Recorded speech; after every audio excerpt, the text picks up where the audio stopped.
आप देख रहे हैं न्यूज 18 अपडेट और आपके साथ मैं हूं विवेक। सबसे पहले स्वास्थ्य के बदहाल सिस्टम की खबर। भोजपुर में मोबाइल की रोशनी में एक बच्ची का पोस्टमार्टम हुआ। मामला सदर अस्पताल का है, जहां सोन नदी में डूबने से बच्ची की मौत होने के बाद शव को पोस्टमार्टम के लिए लाया गया था। मृतक के परिजन अस्पताल में पोस्टमार्टम का इंतजार करते रहे।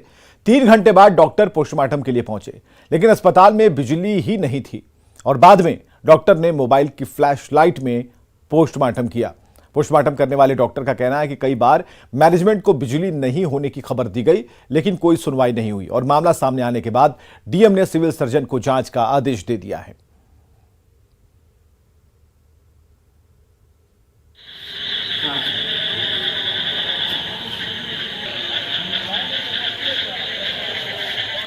सुपौल से भी ऐसी ही तस्वीर आ रही है, जो स्वास्थ्य व्यवस्था की पोल खोल रही है। त्रिवेणीगंज अनुमंडल अस्पताल में मोबाइल की टॉर्च की रोशनी में मरीजों का इलाज किया गया। बिजली गुल थी और अस्पताल में पूरी तरह से अंधेरा था। दरअसल ठनका गिरने से 2 लोगों की मौत हो गई, जबकि 2 लोग झुलस गए थे। परिजन दोनों को अनुमंडल अस्पताल लेकर पहुंचे। अस्पताल में डॉक्टर तो मौजूद थे, लेकिन वहां पूरी तरह से अंधेरा था।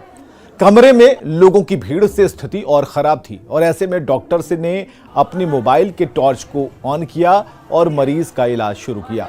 हालांकि दोनों की जान नहीं बचाई जा सकी। वहीं अस्पताल में अंधेरे पर डॉक्टरों का कहना है कि जनरेटर नहीं होने से परेशानी होती है। सिविल सर्जन के यहाँ कहा हुआ है, वो लिख के दिया हुआ है। बहुत ही जल्द लगने की बात हो रही है, लेकिन सरकारी चीज है, प्रोसेस में चल रहा है। प्रॉब्लम तो होती है। कब से मोबाइल के टॉर्च पे काम किया जाता है? जब से न्यू हॉस्पिटल इधर सब शिफ्ट हुआ उस समय से। ठनका से 10 लोगों की मौत हो गई है। जी हां, बिहार में ठनका गिरने से 10 लोगों की मौत हुई। अररिया में यह घटना सामने आई है, जहां ठनका से 4 लोगों की मौत हुई है। सुपौल में भी 2 लोगों की जान चली गई। बेगूसराय में ठनका गिरने से 1 की मौत हुई है, 2 लोग झुलस गए हैं। और बांका से भी खबर है, जहां ठनका के शिकार एक किसान की मौत हो गई है।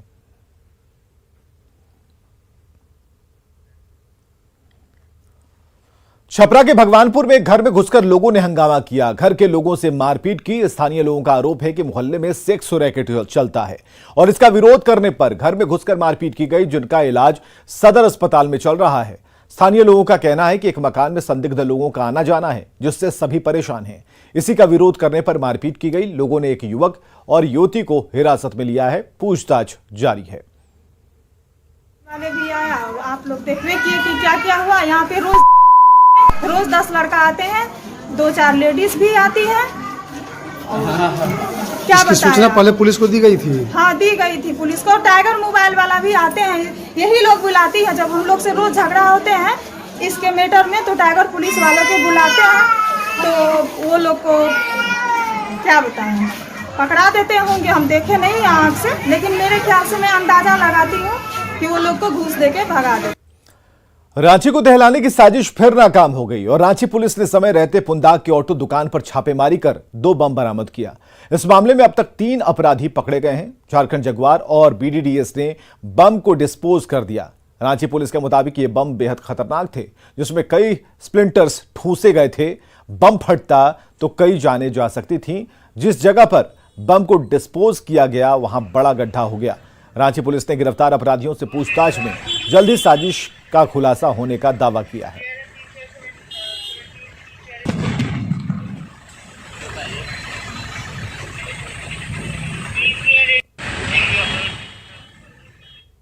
बम जो है रिकवर किए गए थे पुंदाग थाना क्षेत्र के अंतर्गत। ये आईएसएम चौक के पास में छोटी मस्जिद है, वहीं पे रिकवर भी हुआ था। मतलब वहाँ पे एक हार्डवेयर शॉप है, साद ऑटो सेंटर करके, वहाँ पे रिकवर हुआ। और छोटी मस्जिद के पास में जो फील्ड है, वहाँ इसको हम लोगों ने डिफ्यूज भी कर दिया।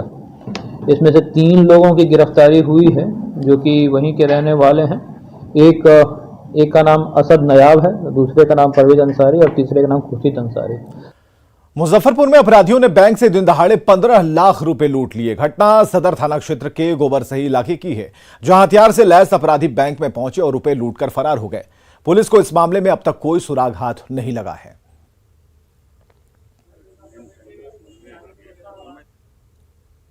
प्लीज सर कोऑर्डिनेट करें। हम लोग हाथ जोड़ लें भैया, हाथ जोड़ लें। कर्मी के द्वारा कुछ रकम की लुप्त की सूचना आ रही है, उसमें छानबीन के लिए आए हैं। आगे जैसा सुरक्षा व्यवस्था क्या थी? कई एक कर्मचारी बोल रहे हैं कि गार्ड एकदम सुरक्षा पता नहीं, गार्ड था, बिना आर्म्स का था। हम लोग उसकी भी जांच पड़ताल कर रहे हैं। हम लोगों ने बैंक रजिस्टर भी चेक किया है, उसको देख कर करके आगे रकम का खुलासा हो पाया है सर? लूटी गई रकम का खुलासा हो पाया है? वो हम लोग चेक कर रहे हैं। अभी जो जानकारी मिली है उसमें कितनी लोग रकम बताई जा रही है? 15-16 लाख की बात बताई जा रही है। जब हम आए तो हमको भी यहाँ पे चुपचाप बैठने के लिए कहा गया है। बाकी मतलब जो हुआ है, बाकी जो स्टाफ थे डिटेल में वो लोग पूरा देखे कि क्या हुआ है। हम भी विजिट पे गए हुए थे कस्टमर के पास। कितने अपराधी थे? 3 लोग थे जिनके पास, तीनों के पास गन थे। ये चीज तो हमको भी वो दिखाया है कि चुपचाप आई जाए, नहीं तो देख ही रहे कि मेरे पास फेस कवर था या दिख रहा था? मास्क पहने हुए थे। कितना अमाउंट लूटे हैं करीब? कैश काउंटर का जो भी था 13 लाख 13.5 लाख के लमसम। मशीन का भी पैसा खुला हुआ था। कैश मशीन का जो हमारा जमा वो रखा ही था, अभी टैली कर रहा था, सारा पैसा ले गया वहाँ से। पटना के अम्बेडकर हॉस्टल के छात्रों और स्थानीय लोगों के बीच झड़प हुई। फायरिंग में 3 लोगों को गोली लगी है, जिनका इलाज पीएमसीएच में चल रहा है। सुल्तानगंज इलाके में रविवार की देर रात झड़प हुई थी। अम्बेडकर हॉस्टल के छात्रों का आरोप है कि उन्हें दलित कहकर प्रताड़ित किया जाता है। रविवार की देर रात भी वही घटना हुई। एक दुकान खुली हुई थी जहां कुछ छात्र कोल्ड ड्रिंक पीने गए और यहीं पर विवाद बढ़ गया और दूसरे पक्ष के लोगों ने प्रशासन की मौजूदगी में पथराव और फायरिंग कर दी। घटना के बाद से इलाके में स्थिति तनावपूर्ण है। हालांकि पुलिस स्थिति को सामान्य बनाने में जुटी है।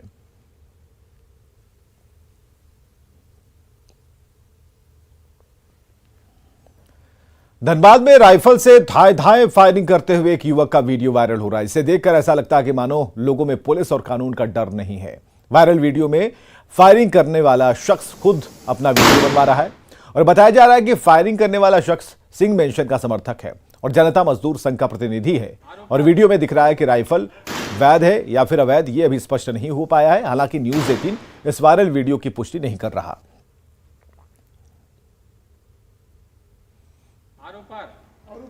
गढ़वा में मानवता को शर्मसार करने वाली वारदात हुई, जहां एक लड़की को अगवा कर उसके साथ 3 दिन तक दुष्कर्म किया गया और डरा धमकाकर उसे छोड़ा गया।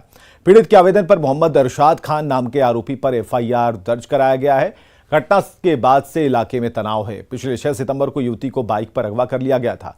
उसे अज्ञात जगह पर एक मकान में रखा गया, जहां बंदूक का भय दिखाकर कई बार दुष्कर्म की वारदात हुई, मारपीट की गई। 9 सितंबर को उसे बकोइया और मजियाओं की सीमा पर छोड़ा गया, जहां से वो अपनी मां के साथ नानी के घर चली गई। गढ़वा पुलिस आरोपी की तलाश में है। वो ज्यादा सुरक्षित महसूस करती थी। नक्सलियों के विरुद्ध ज्यादा कार्रवाई होती थी, कड़ी और कठोर कार्रवाई होती थी, जिससे लोगों के दिल दिमाग में सुरक्षा की भावना थी। और जब तक आप दिल दिमाग में सुरक्षा की भावना उत्पन्न नहीं करेंगे, तब तक इस प्रकार की घटनाएं रुकने वाली नहीं। ये जानकारी मिली है कि बरडीहा थाना अंतर्गत एक नाबालिग लड़की के साथ एक व्यक्ति के द्वारा बलात्कार किया गया है और इस संबंध में आवेदन प्राप्त होने पर तत्काल एफआईआर दर्ज किया गया है पॉक्सो और SC/ST धारा के अंतर्गत, एक्ट के धारा के अंतर्गत। और इसमें वर्तमान में हम लोग अभियुक्त की गिरफ्तारी का प्रयास कर रहे हैं। सहरसा में विश्वकर्मा पूजा के दौरान जागरण में जमकर हंगामा हुआ। इस दौरान लोग आपस में भिड़ गए और एक दूसरे पर जमकर लाठियां बरसाईं। घटना उटेसरा पंचायत के बहुरवा गांव की है। मारपीट का वीडियो सोशल मीडिया पर वायरल हो रहा है। न्यूज 18 इस वायरल वीडियो की पुष्टि नहीं करता। और आपको बताएं कि विश्वकर्मा पूजा के दौरान यह सांस्कृतिक कार्यक्रम का आयोजन हुआ, जिसमें लोगों ने बढ़ चढ़कर हिस्सा लिया, लेकिन बाद में यह कार्यक्रम हंगामे में तब्दील हो गया।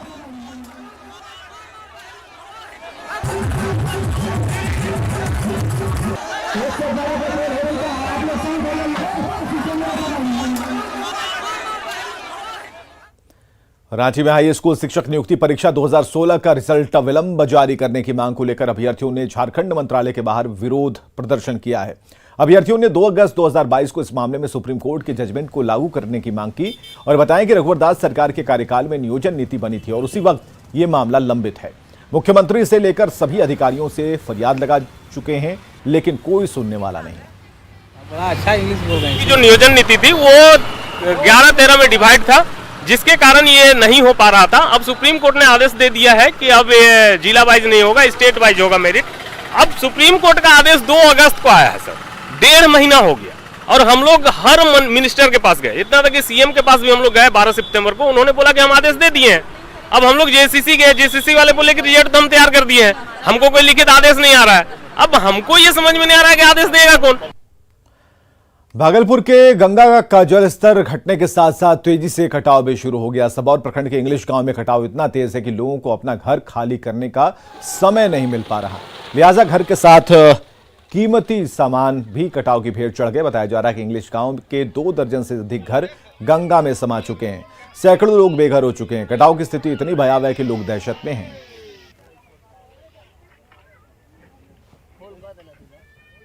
इस वक्त मैं सबौर प्रखंड के इंग्लिश गांव में मौजूद हूं और आप देख सकते हैं कि किस तरह से गंगा का कटाव जारी है और कई घर अब तक गंगा में विलीन हो चुके हैं। लिहाजा जो ग्रामीण हैं, इंग्लिश गांव के जो लोग हैं, वो अपना घर मकान खाली कर दूसरे जगह पर शरण लेने के लिए मजबूर हो गए हैं।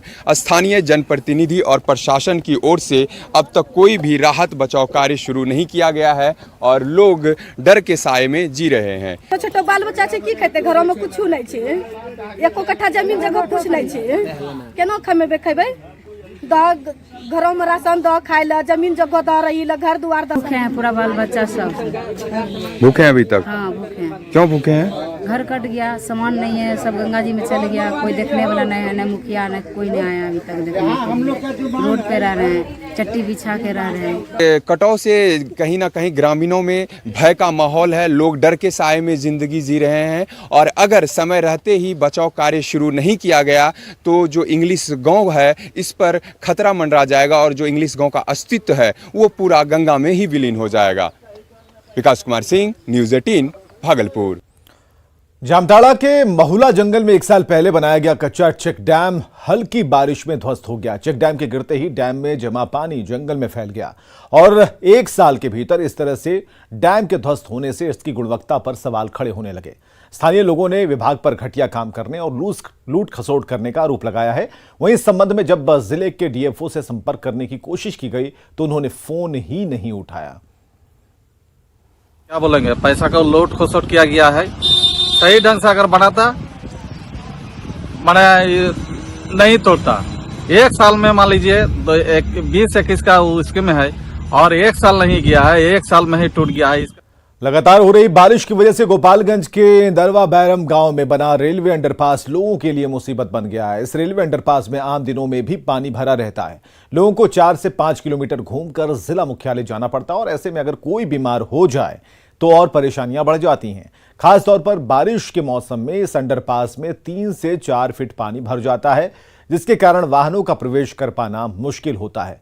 विभागीय लोगों को इसकी सूचना देने के बाद भी महज इसका पानी निकलवाया जाता है, लेकिन 1 से 2 दिन बाद फिर इस अंडरपास में पानी भर जाता है, जिसके कारण समस्या जस की तस रहती है। ऐसे में स्थानीय लोग इसका उचित उपाय करने की मांग कर रहे हैं। और दूसरे में हमारा घर पास में ही है, पानी होता है तो बहुत ज़्यादा दिक्कत होता है।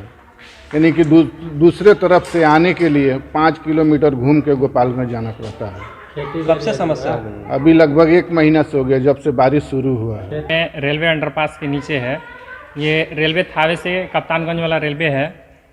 इसमें सबसे ज़्यादा दिक्कत ये होती है कि पानी लग जाता है, इस पुल के अंदर पानी लग जाता है और पानी 8-10 फीट लगता है। कोई भी आते हैं जो अनजान हैं वो आते हैं और उनको नहीं मालूम चलता कि इसमें इतना पानी है और वो बेचारे घुस जाते हैं इसमें। उनकी गाड़ी ख़राब हो जाती है, उनके कपड़े ख़राब हो जाते हैं, उनका फ़ोन ख़राब हो जाता है और वो बेचारे बेसहारा हो जाते हैं। फिर स्थानीय लोगों के द्वारा उनको मदद किया जाता है और वो अपने घर या अपने। सीतामढ़ी में यूरिया और खाद की किल्लत बनी हुई है। खाद और यूरिया के लिए किसान परेशान हैं। 8 सितंबर से बिस्कोमान के गोदाम में खाद नहीं है। किसान हर दिन बिस्कोमान गोदाम पहुंचते हैं और इंतजार करने के बाद वापस लौट जाते हैं। पूरा का पूरा गोदाम खाली पड़ा है। किसानों का कहना है कि खाद के स्टॉक नहीं होने से शटर डाउन मिलता है। वहीं प्राइवेट दुकानदार मनमर्जी के रेटों पर किसानों को खाद उपलब्ध कराकर मालामाल हो रहे हैं। आरोप यह है कि सब कुछ जानते हुए अधिकारी लापरवाह हैं।